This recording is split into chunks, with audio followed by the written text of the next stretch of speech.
Hello everyone, welcome to Byju's government exam prep. Daily current affairs की इस series में आपका एक बार फिर से स्वागत है और आज हम यहाँ पर 30 जनवरी 2021 का करंट अफेयर्स डिस्कस करेंगे। ये जो करंट अफेयर्स हम यहाँ पर डिस्कस कर रहे हैं ये आपके लिए एसएससी, डीपीसी, बैंकिंग और इसी तरीके के जो दूसरे गवर्नमेंट एग्जाम्स होते हैं उनके लिए काफ़ी हेल्पफुल हो सकते हैं। ये जो करंट अफेयर्स आप रोज देख ही रहे होंगे, लेकिन साथ में आपको ये भी कोशिश करनी है कि आप इन्हें रिवाइज भी करते रहें, तभी आप ये जो फैक्ट है इन्हें रिटेन कर पाएंगे। तो चलिए शुरुआत करते हैं। सबसे पहला सेक्शन है हमारा नेशनल अफेयर्स अर्थात राष्ट्रीय मामले, और इसमें आज का हमारा सबसे पहला न्यूज आर्टिकल है Reliance Jio ranked 5th strongest brand globally. तो आपको याद रखना है रिलायंस जियो जो कि मुकेश अंबानी की एक 4 ईयर ओल्ड टेलीकॉम वेंचर है। आपको यहाँ पर ध्यान रखना है कि ये 5th स्ट्रॉन्गेस्ट ब्रांड है ग्लोबली। यहाँ पर हम वैल्यूएबल ब्रांड्स जो हैं वो भी देखेंगे, लेकिन जो रिलायंस जियो है उसे ग्लोबली 5th स्ट्रॉन्गेस्ट ब्रांड कहा जा रहा है। अर्थात मुकेश अंबानी जो कि बिलियनर है, अरबपति है, उनका 4 ईयर ओल्ड टेलीकॉम वेंचर है रिलायंस जियो, इसे रैंक किया गया है 5th स्ट्रॉन्गेस्ट ब्रांड ग्लोबली। अर्थात इसे वैश्विक रूप से 5वां सबसे मजबूत ब्रांड के रूप में दर्ज किया गया है। ये 5वां सबसे मजबूत ब्रांड है और ये जो स्ट्रॉन्गेस्ट ब्रांड ग्लोबली जो है इनकी जो सूची जारी की है इसमें इसी तरीके की बड़ी कंपनियां फरारी, कोको कोला ये भी शामिल है, और इनके बाद में 5th नंबर पे रिलायंस जियो जो है उसे 5th स्ट्रॉन्गेस्ट ब्रांड का दर्जा दिया गया है। As per the ranking Reliance Jio has emerged as 5th strongest brand in the world. इसके अलावा ये जो ब्रांड स्ट्रेंथ इंडेक्स है जिसके आधार पर इसे रैंक किया गया है, इसमें 100 में से 91.7 का ब्रांड स्ट्रेंथ इंडेक्स स्कोर जो है वो इसे मिला है। तो आप देख सकते हैं यहाँ पर इसका जो स्कोर है वो भी दिया गया है। अब अगर हम यहाँ पर ब्रांड फाइनेंस ग्लोबल 2021 के बारे में बात करें जिसके आधार पर ये जो रैंकिंग है ये दी गई है, तो ब्रांड वित्त ग्लोबल 2021 जो है ये 500 रैंकिंग है ऑफ स्ट्रॉन्गेस्ट ब्रांड ग्लोबली। अर्थात 500 जो स्ट्रॉन्गेस्ट ब्रांड है ग्लोबली उनकी एक रैंकिंग है विच determine the relative strength of brand. अर्थात ये डिटरमाइन करता है जो ब्रांड होती है उनकी सापेक्ष ताकत को, अर्थात आपस में ये जो ब्रांड है उनकी किस प्रकार से ताकत है इसे रिकॉग्नाइज करता है। अगर हम इसकी बात करें तो इसमें वीचैट जो है उसने टॉप किया है, और वीचैट जो है वो most valuable and strongest global brand के रूप में इसे रिपोर्ट किया गया है। तो आपको ध्यान रखना है कि जो वीचैट है उसे most valuable and strongest global brand के रूप में रिपोर्ट किया गया है और इसने इस रैंकिंग में टॉप किया है। अब इस पूरी रिपोर्ट के बारे में अगर हम बात करें ब्रांड फाइनेंस ग्लोबल 2021 के बारे में, तो ये जो रैंकिंग है इसमें 500 ब्रांड्स को रैंक किया गया है, जिसमें से एप्पल जो कंपनी है उसे most valuable brand in the world जो है उसका दर्जा मिला है। तो आपको ध्यान रखना है ये है मोस्ट वैल्यूएबल ब्रांड, एप्पल को सबसे मूल्यवान ब्रांड के रूप में नामित किया गया है। इसके अलावा जो ब्रांड वैल्यू है कंपनी की एप्पल की वो है $263.4 बिलियन। इसके आधार पर इसे सबसे मूल्यवान ब्रांड के रूप में नामित किया गया है। इसके अलावा जो अमेज़न है इसे सेकंड मोस्ट वैल्यूएबल ब्रांड के रूप में नामित किया गया है, और वहीं पे इसके बाद में आता है गूगल, गूगल को थर्ड मोस्ट वैल्यूएबल ब्रांड के रूप में इस रिपोर्ट में नामित किया गया है। इसके अलावा अगर हम भारत के बारे में बात करें तो जो टाटा कंपनी है, टाटा ने भारत के सबसे मूल्यवान ब्रांड के रूप में अपना जो स्थान है वो बरकरार रखा है। तो आपको ध्यान रखना है टाटा जो है वो भारत का सबसे मूल्यवान ब्रांड है, most valuable brand of India है। It has been placed at the 77th position globally. Globally इसकी जो पोजीशन है वो 77th है, लेकिन इंडिया में इसने टॉप किया है। और अगर इसकी हम ब्रांड वैल्यू देखें तो वो है $21.3 बिलियन। इसके अलावा हमने देखा कि जो वीचैट है इसे स्ट्रॉन्गेस्ट ब्रांड बोला है इन दी वर्ल्ड, और इसका जो BSI स्कोर है वो 95.4 है। WeChat has surpassed Ferrari to rank as the strongest brand. इससे पहले जो फरारी है वो स्ट्रॉन्गेस्ट ब्रांड थी, लेकिन अब वीचैट ने फरारी को सरपास कर दिया है और अब वीचैट जो है वो दुनिया का सबसे स्ट्रॉन्गेस्ट ब्रांड बन गया है।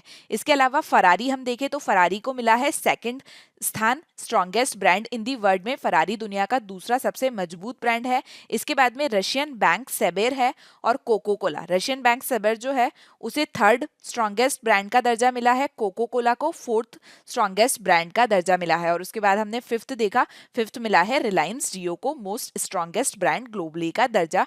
तो ये कुछ इंपॉर्टेंट फैक्ट है जो आपको ध्यान रखने हैं, ये काफी इंपॉर्टेंट है और आपसे पूछे जा सकते हैं। इसके बाद में हम चलते हैं नेक्स्ट न्यूज आर्टिकल की तरफ। तो let's move on to next news article. India pledges $1,50,000 for UN peace building fund for 2021. India has announced a pledge of $1,50,000 to UN peace building fund PBF for year 2021 to support the activities and program this year. तो इस वर्ष जो गतिविधियां होगी और जो कार्यक्रम होंगे उनका समर्थन करने के लिए वर्ष 2021 के लिए संयुक्त राष्ट्र शांति निर्माण कोष जो है, अर्थात इसे संयुक्त राष्ट्र शांति कोष भी कहा जाता है, इसके लिए $1,50,000 की प्रतिज्ञा की घोषणा की है भारत के द्वारा। अगर हम यहाँ पर पीस बिल्डिंग फंड के बारे में बात करें तो ये जो पीस बिल्डिंग फंड है इसकी स्थापना वर्ष 2006 में की गई थी और ये शांति की स्थापना के लिए बनाया गया एक कोष है। इसकी स्थापना जो है वो संयुक्त राष्ट्र महापरिषद की सिफारिशों पर संयुक्त राष्ट्र महासचिव के द्वारा की गई थी। और पीस कीपिंग फंड जो है इसने अपनी 5 साल की रणनीति जो है उसे आगे बढ़ाया है और ये बोला गया है कि 5 साल की जो रणनीति होगी पीस बिल्डिंग फंड की, उसके लिए 2020 से 24 तक के लिए $1.5 बिलियन की आवश्यकता होगी, जिसमें से भारत के द्वारा 2021 के लिए $1,50,000 की घोषणा की गई है। इसके अलावा आपको यहाँ पर ध्यान रखना है, permanent representative of India to the UN कौन है, तो ये है टीएस त्रिमूर्ति। संयुक्त राष्ट्र में भारत की जो स्थायी प्रतिनिधि है अभी वो है टीएस तिरुमूर्ति। और इसके साथ में अब तक संयुक्त राष्ट्र शांति निर्माण कोष जो है इसने 60 से अधिक देशों में 1.2 बिलियन अमेरिकी डॉलर से अधिक का योगदान दिया है। और संयुक्त राष्ट्र के 2020 से 24 की जो रणनीति है इसके समर्थन के लिए 39 सदस्य देशों ने 439 मिलियन अमेरिकी डॉलर से अधिक का अब तक योगदान दिया है। इसके बाद में अब हम चलते हैं नेक्स्ट न्यूज आर्टिकल की तरफ। Centre approves startup India seed fund scheme.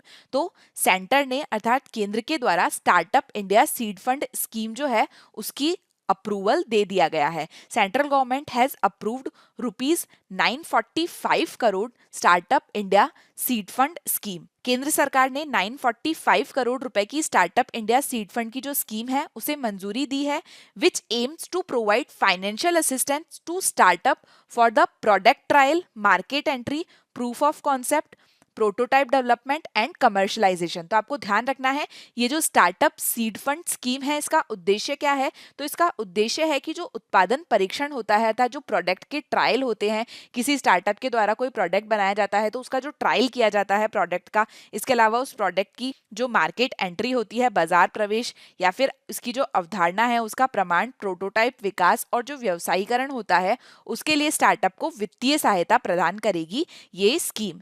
तो आपको ध्यान रखना है कि ये जो स्कीम है ये स्टार्टअप को वित्तीय सहायता प्रदान करने के लिए लाई गई है। The ₹945 crore startup India fund scheme will become operational from April 1 of this year. इस साल के अप्रैल 1 से ये ऑपरेशनल होगी और ये 2025 तक ऑपरेशनल होगी। And this will disburse through selected incubator across India according to a gazette notification by government of India. सरकार के द्वारा एक गैजेट नोटिफिकेशन लाया है और उसमें ये बोला गया है कि इसे पूरे भारत भर में जो चयनित इंक्यूबेटर्स हैं उनके माध्यम से वितरित किया जाएगा। तो आपको ध्यान रखना है कि ये चयनित इंक्यूबेटर्स के माध्यम से वितरित की जाएगी।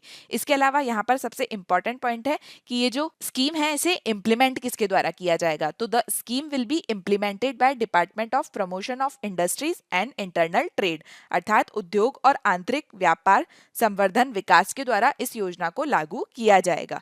इसके अलावा आपको यहाँ पर ध्यान रखना है कि ये जो फंड होंगे इस स्कीम के अंदर that will be distributed through the selected incubators across the country, ये हमने अभी बात करी थी। और इसके अलावा startup will receive seed support only once. तो ये काफी इंपॉर्टेंट है, आपको ध्यान रखना है।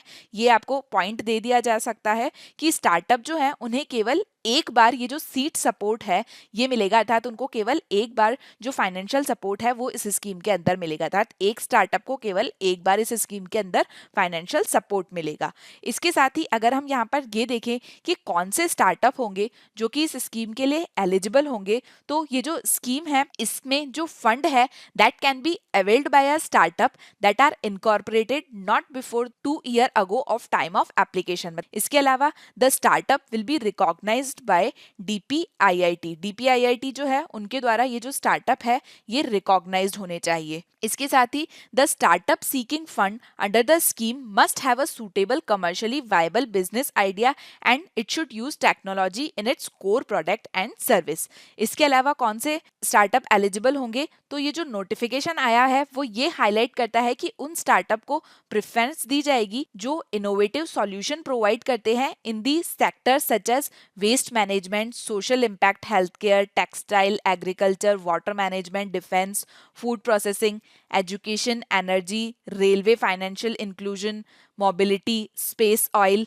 Gas and biotechnology. इसके अलावा केवल उन्हीं स्टार्टअप को ये सीड फंडिंग प्रोवाइड की जाएगी जिनको सेंटर गवर्नमेंट से या फिर स्टेट गवर्नमेंट से 10 लाख से ज्यादा का कोई मॉनेटरी सपोर्ट नहीं मिला हो। साथ ही it should have at least 51% share holding by Indian promoter. ये जो स्टार्टअप है इसकी कम से कम 51% जो होल्डिंग है वो इंडियन प्रमोटर्स के द्वारा होनी चाहिए at the time of application to the incubator in accordance with the company act 2013 and SEBI regulation 2018। इसके अलावा अगर हम यहाँ पर कंडीशन फॉर इंक्यूबेटर्स देखें, वो हमने यहाँ पर देखा कि जो इंक्यूबेटर्स होंगे उनके थ्रू इनको सेलेक्ट किया जाएगा। तो इंक्यूबेटर्स को लेकर अगर हम कंडीशन देखें तो as per the eligibility condition the incubators must be a legal entity. ये जो इंक्यूबेटर है ये लीगल एंटिटी होने चाहिए। It must be operational for at least 2 year on the date of application to the scheme. इनके लिए भी यही है कि ये कम से कम 2 साल के लिए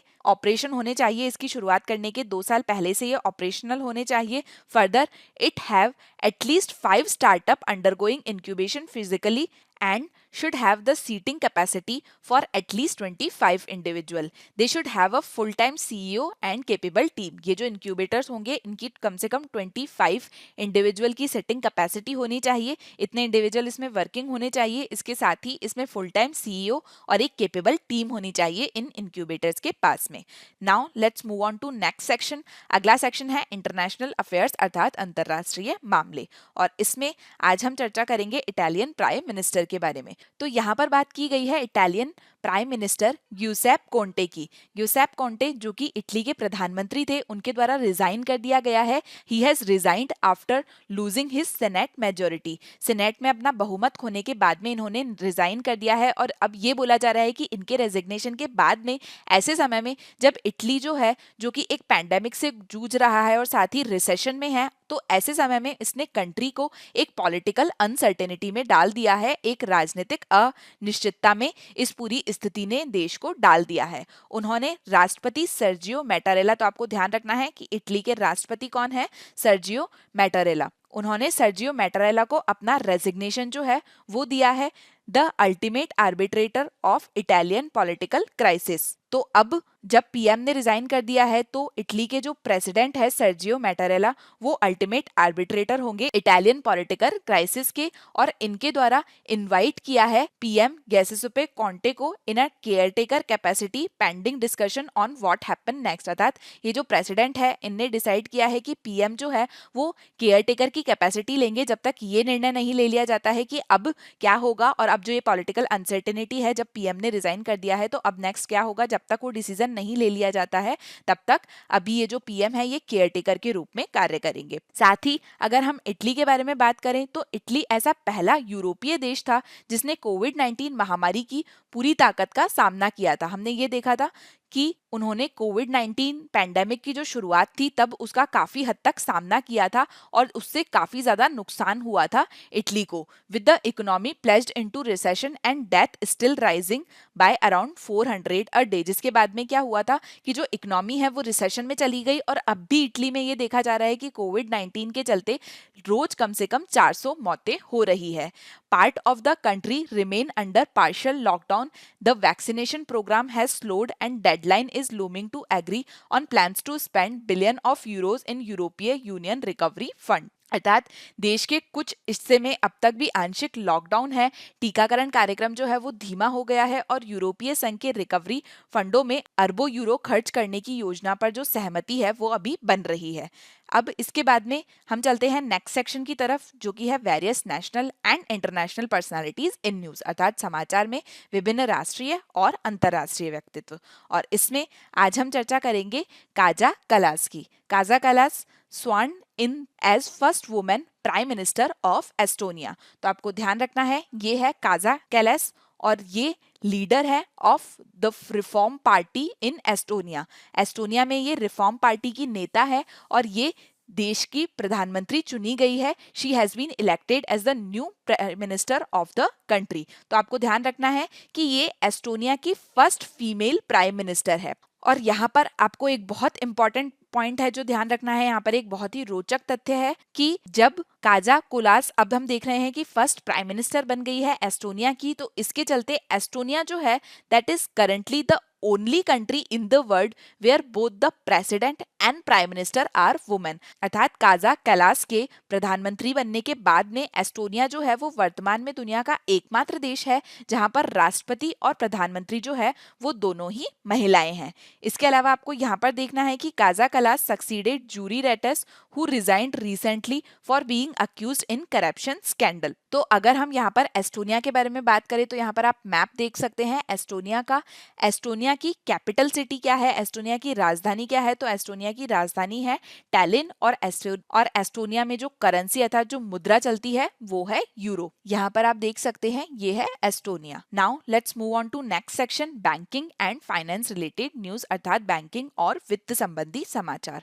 और इसमें हम चर्चा करेंगे कृषि सखा ऐप के बारे में। तो नेक्स्ट न्यूज है कृषि सखा ऐप। भारतीय AXA general insurance has launch कृषि सखा app, a one stop shop for Indian farmers. भारतीय एक्सा जनरल इंश्योरेंस जो है उन्होंने भारतीय किसानों के लिए एकमात्र स्टॉप कृषि सखा ऐप को लॉन्च किया है। ये जो कृषि सखा ऐप होगा ये किसानों को उनकी अपनी जो दैनिक खेती है उसकी जरूरतों को पूरा करने के लिए प्रासंगिक जानकारी प्रदान करता है। This app offers the farmer relative information to cater to their daily farming needs. इसके साथ ही this also provide guidance to farmer to adopt best farmer practice and enhance to their productivity. अर्थात ये किसानों को सर्वोत्तम कृषि पद्धतियां जो होती है उसको अपनाने के लिए और उनकी जो उपलब्धता है और उनकी जो उत्पादकता है उसे बढ़ाने के लिए मार्गदर्शन भी प्रदान करता है। इसके अलावा इस ऐप के माध्यम से किसानों को फसल बीमा से संबंधित जो जानकारी होती है उसके लिए प्रधानमंत्री आवास बीमा योजना पोर्टल पर पहुंच प्राप्त होगी। अर्थात the farmer through this app will also have access to Pradhan Mantri Fasal Bima Yojana portal for crop insurance related information. अगर हम यहाँ पर भारतीय एएक्से कृषि सखा जो ऐप है इसके बारे में बात करें तो भारतीय AXA Krishi Sakha aim to help Indian farmer make informed decision through customised information related to their farming requirement. अर्थात ये जो ऐप है इसका उद्देश्य है कि जो भारतीय किसान हैं उनको उनकी जो खेती की आवश्यकता है उससे संबंधित अनुकूलित जानकारी के माध्यम से सूचित निर्णय लेने में मदद करना। ये जो ऐप है ये खेती के वैज्ञानिक तरीके, फसल की खेती, बुवाई या प्रमुख फसलों की कटाई के बारे में प्रासंगिक जानकारी साझा करता है। ये किसानों को मौसम की भविष्यवाणी, बाजार और फसल की कीमतों, बीमा और कृषि से संबंधित सरकारी जो योजनाएं हैं उनके बारे में बताता है। तो ये आपको यहाँ पर ध्यान रखना है। Now let's talk about some important facts about Bharti AXA general insurance establishment. तो भारतीय एएक्से जनरल इंश्योरेंस के बारे में अगर हम बात करें तो इट वाज एस्टैब्लिश्ड इन 2008। इसका हेडक्वार्टर है मुंबई महाराष्ट्र में। इसके एमडी और सीईओ हैं संजीव श्रीनिवासन। इसके अलावा इसकी टैगलाइन आपको ध्यान रखनी है, इसकी टैगलाइन है सुरक्षा का नया नजरिया। ये जो टैगलाइन है ये कई बार एग्जाम में पूछ ली जाती है तो ये आपको ध्यान रखनी है। Now let's move on to next section which is banking and awards. इसके बाद में अगली न्यूज है सुभाष चंद्र बोस आपदा प्रबंधन पुरस्कार 2021। तो यहाँ पर हम सुभाष चंद्र बोस आपदा प्रबंधन पुरस्कार 2021 के बारे में बात करेंगे। ये दो कैटेगरी में दिया गया है, एक है इंडिविजुअल कैटेगरी और एक है इंस्टीट्यूशनल कैटेगरी। तो इंडिविजुअल कैटेगरी में ये पुरस्कार दिया गया है डॉक्टर राजेंद्र कुमार भंडारी को और इंस्टीट्यूशनल कैटेगरी अर्थात जो संस्थान की श्रेणी है उसमें ये अवार्ड दिया है sustainable environment and ecological development society अर्थात सीड्स को। अर्थात जो संस्थान की श्रेणी है उसमें ये अवार्ड मिला है सतत पर्यावरण और पारिस्थितिकी विकास सोसाइटी सीड्स को। तो यहाँ पर आपको ध्यान रखना है कि ये जो दो कैटेगरी में पुरस्कार होता है तो इस पुरस्कार के अंदर क्या दिया जाता है, तो अगर इंस्टीट्यूशनल कैटेगरी में अवार्ड दिया जा रहा है तो उसमें जो कोई इंस्टीट्यूशन है उसको 51 लाख रुपीस तो कैश दिया जाता है और एक सर्टिफिकेट दिया जाता है। और इसके अलावा अगर इंडिविजुअल कैटेगरी में है तो व्यक्ति को 5 लाख रुपीस कैश और एक सर्टिफिकेट दिया जाता है। अब अगर हम इस अवार्ड के बारे में बात करें कि ये अवार्ड कब दिया जाता है, तो ये जो अवार्ड है इसे गवर्नमेंट के द्वारा अनाउंस किया जाता है एवरी ईयर ऑन जनवरी 23। जनवरी 23 को इस अवार्ड को हर साल अनाउंस किया जाता है on the birth anniversary of Netaji Subhash Chandra Bose. Netaji Subhash Chandra Bose की बर्थ एनिवर्सरी पर इसे अनाउंस किया जाता है to recognise and honour the invaluable contribution and selfless service rendered by individual and organisation in India in the field of disaster management. अर्थात आपदा प्रबंधन का जो क्षेत्र है इसमें भारत में व्यक्तियों और संस्थानों के द्वारा जो अमूल्य योगदान दिया गया है और जो निस्वार्थ सेवा दी गई है उसे मान्यता देने और उसे सम्मानित करने के लिए ये जो अवार्ड है ये दिया जाता है।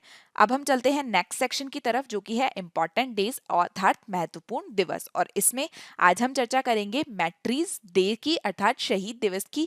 आज मतलब कि 30 जनवरी को शहीद दिवस मनाया जाता है। मैट्रीज डे और Shaheed Diwas is observed every year on January 13 in the memory of Mahatma Gandhi who was assassinated at Gandhi Smriti in the Birla house by Nathuram Godse in 1948। अर्थात 1948 में नाथुराम गोडसे के द्वारा बिरला हाउस में गांधी स्मृति में गांधी जी की हत्या की गई थी और उन्हें याद करने के लिए 30 जनवरी को शहीद दिवस के रूप में मनाया जाता है। The day is observe to remember the sacrifice made by freedom fighter in the struggle for India's independence and to pay our respect to them. अर्थात ये जो दिन है ये स्वतंत्रता संग्राम में स्वतंत्रता सेनानियों के द्वारा जो बलिदान किए गए हैं उन्हें याद करने के लिए और भारत की स्वतंत्रता के लिए और उन्हें हमारा सम्मान देने के लिए ये जो दिन है ये मनाया जाता है। तो यहाँ पर आपको ध्यान रखना है कि मैट्रीज डे जो है उसे 23 मार्च को भी मनाया जाता है भारत में। विशेष रूप से भगत सिंह, शिवराम, राजगुरु और सुखदेव थापर जो हैं उन्हें सम्मान देने के लिए 23 मार्च को भारत में शहीद दिवस मनाया जाता है, जिन्हें 1931 में इसी दिन मृत्युदंड दिया गया था। Martyrs day is also observed in India on March 23 to pay respect to Bhagat Singh, Shivaram Rajguru and Sukhdev Thapar who was hang death on this day in 1931। तो आपको ध्यान रखना है 23 मार्च जो है उस दिन को भी मैट्रीज डे अर्थात शहीद दिवस के रूप में मनाया जाता है। इसके बाद में अब हम चलते हैं फैक्ट्स की तरफ। यहाँ पर हमारा आज का जो इम्पोर्टेंट करंट अफेयर्स है वो खत्म होते हैं। Now let's move on to some important facts, और यहाँ पर आज हम चर्चा करेंगे रामसर साइट्स के बारे में। तो रामसर साइट्स जो है वो कुछ इम्पोर्टेंट वेटलैंड है और हम देखते हैं कि भारत में कौन कौन सी रामसर साइट्स है। इसके अलावा आपको ध्यान रखना है कि अभी कुछ नई रामसर साइट्स जो हैं उन्हें ऐड किया गया है, तो इसके चलते रामसर साइट्स जो हैं वो अभी जो एग्जामिनेशन होने वाले हैं उनके लिए काफी इंपॉर्टेंट हो जाती है। अब टोटल 42 रामसर साइट्स हो चुकी है, तो हम उनकी एक लिस्ट देखते हैं कि कौन कौन सी भारत में वेटलैंड्स हैं जो कि रामसर साइट्स के रूप में नामित है। तो सबसे पहले हम बात करेंगे असम कंजर्वेशन रिजर्व की जो कि उत्तराखंड में स्थित है। इसके अलावा अस्तामुड़ी वेटलैंड जो कि केरल में स्थित है, ये भी एक रामसर साइट है। फिर इसके बाद में ब्यास कंजर्वेशन रिजर्व अर्थात ब्यास संरक्षण रिजर्व जो कि पंजाब में है। फिर भीतरकनिका मैनग्रोव्स जो कि उड़ीसा में है। इसके बाद में भोज वेटलैंड जो कि मध्य प्रदेश में है। चंद्रताल जो कि हिमाचल प्रदेश में है। चिलिका लेक आपको ध्यान होगा ये है उड़ीसा में। इसके बाद में द्योपर भील जो है वो असम में स्थित है। इसके बारे में आपको याद हो तो हम पहले भी चर्चा कर चुके हैं। ईस्ट कोलकाता वेटलैंड ये है वेस्ट बंगाल में। हरिके वेटलैंड है पंजाब में। फिर होकेरा वेटलैंड जो है वो है जम्मू एंड कश्मीर में। इसके बाद में कबरताल वेटलैंड है बिहार में। कांजली वेटलैंड ये है पंजाब में। इसके बाद में केवलादेव घना राष्ट्रीय उद्यान केवलादेव घना नेशनल पार्क ये है राजस्थान में। नेक्स्ट है पंजाब का कम्युनिटी रिजर्व जो कि है कोशोपुर मियां कम्युनिटी रिजर्व पंजाब में, ये भी रामसर साइट है। कोल्लेरू लेक जो कि आंध्र प्रदेश में है, ये भी रामसर साइट है। लोकतक लेक जो कि मणिपुर में है, ये भी रामसर साइट है। इसके बाद में है लोनार लेक जो कि महाराष्ट्र में है। अगला है नल सरोवर बर्ड सेंचुरी जो कि गुजरात में है। फिर है नंदूर मधमेश्वर जो कि महाराष्ट्र में है। अगला है नंगल वाइल्ड लाइफ सेंचुरी, ये है पंजाब में। फिर है नवाबगंज पक्षी अभ्यारण्य नवाबगंज बर्ड सेंचुरी, ये है उत्तर प्रदेश में। फिर है पार्वती आगरा बर्ड सेंचुरी, ये है उत्तर प्रदेश में। फिर आता है point Calimere wild life and bird sanctuary, ये तमिलनाडु में है। और एक हिमाचल प्रदेश में है पोंग डैम लेक। अगला है रेणुका लेक जो कि हिमाचल प्रदेश में है। फिर है रोपर वेटलैंड जो कि पंजाब में है।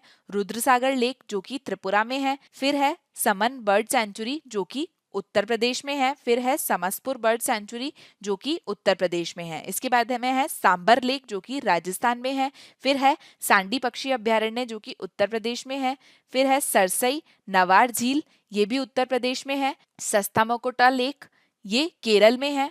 सुंदरबन बैटलैंड, सुंदरबन के बारे में आपको पता ही है कि ये वेस्ट बंगाल में है।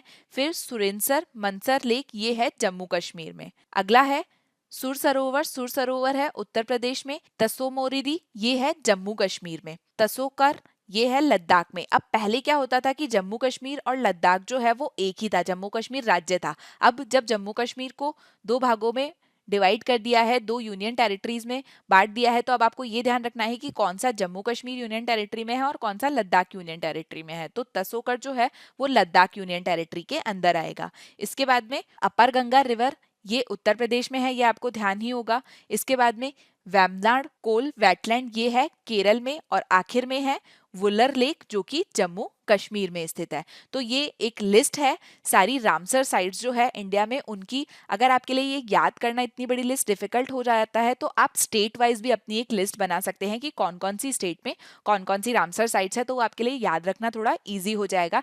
ये अल्फाबेटिक ऑर्डर में लिस्ट थी। तो यहाँ पर हमारा आज का डिस्कशन खत्म होता है और अब हम चलते हैं क्विज की तरफ। इनका आंसर आपको कमेंट सेक्शन में देना है ताकि आप खुद को असेस कर सके कि आप पूरे सेशन में कितना अटेंटिव थे और आपको कितना याद है। सबसे पहला क्वेश्चन है, Kaja Kallas has been appointed as the first ever female prime minister of which country. Kaja Kallas को किस देश की पहली महिला प्रधानमंत्री के रूप में नियुक्त किया गया है? लातविया, एस्टोनिया, फिनलैंड या डेनमार्क। सेकंड क्वेश्चन है, name the top most Indian IT service brand as per the latest ranking of the brand finance. Brand वित्त की नवीनतम रैंकिंग के अनुसार भारतीय आईटी सेवाओं के ब्रांड का नाम बताइए, टॉप ब्रांड का नाम बताइए। टीसीएस, विप्रो, इन्फोसिस या फिर HCL। अगला है, how much amount has been placed by government of India for the United Nation Peace Building Fund for year 2021। Bharat सरकार ने वर्ष 2021 के लिए संयुक्त राष्ट्र शांति निर्माण कोष के लिए कितनी राशि देने की घोषणा की है? $50,000, $1 लाख, $1,50,000 और $2 लाख। अगला क्वेश्चन है, Who will implement the Startup India Seed Fund Scheme? Startup India Seed Fund Scheme जो है उसे कौन लागू करेगा? Department for promotion of industry and internal trade अर्थात DIIT, या फिर मिनिस्ट्री ऑफ फाइनेंस अर्थात वित्त मंत्रालय, ministry of consumer affair, food and public distribution अर्थात उपभोक्ता मामले, खाद्य और सार्वजनिक वितरण मंत्रालय, ministry of skill development and entrepreneurship अर्थात कौशल विकास और उद्यमिता मंत्रालय। इसके बाद में नेक्स्ट क्वेश्चन है, Giuseppe Conte has resigned recently after losing his senate majority. He was the prime minister of which country? Giuseppe Conte जिन्होंने हाल ही में अपने सीनेट बहुमत खोने के बाद में इस्तीफा दे दिया है, वो किस देश के प्रधानमंत्री थे? फ्रांस, इटली, एस्टोनिया और जर्मनी के। नेक्स्ट क्वेश्चन है, at present which is the only country in the world where both the president and the prime minister are women? वर्तमान में दुनिया का वह एकमात्र देश कौन सा है जहां पर राष्ट्रपति और प्रधानमंत्री दोनों महिलाएं हैं? एस्टोनिया, नीदरलैंड, पोलैंड और स्विट्जरलैंड। नेक्स्ट क्वेश्चन है, हु हैज लॉन्च कृषि सखा ऐप? कृषि सखा ऐप किसने लॉन्च किया है? Bharatiya AXA general insurance, Birla sun life insurance, Aegon life insurance या HDFC standard life insurance corporation limited. Next question है, who has won Subhash Chandra Bose आपदा प्रबंधन पुरस्कार 2021? सुभाष चंद्र बोस आपदा प्रबंधन पुरस्कार 2021 किसने जीता है? डॉक्टर राजेंद्र कुमार भंडारी ने, FR खारकोंगोर ने, बिस्वैत चटर्जी ने या फिर हेमंत कुमार पांडे ने। इसके बाद में नेक्स्ट क्वेश्चन है, lunar lake is situated at, lunar lake कहाँ स्थित है? महाराष्ट्र, वेस्ट बंगाल, तमिलनाडु या केरला? आज का आखिरी क्वेश्चन है, at present how many Ramsar sites are there in India? वर्तमान में भारत में कितने रामसर स्थल हैं? 42, 35, 41 और 40। तो यहाँ पर हमारा आज का डिस्कशन खत्म होता है। क्विज में जो क्वेश्चंस दिए हैं उनका आंसर आपको कमेंट सेक्शन में जरूर लिखना है। Thank you so much for today's discussion. आप हमारा ये जो करंट अफेयर्स का इनिशिएटिव है इसे काफ़ी लाइक कर रहे हैं, तो कोशिश कीजिए कि आप इसे ज़्यादा से ज़्यादा शेयर करें और सब्सक्राइब करें। Thank you so much.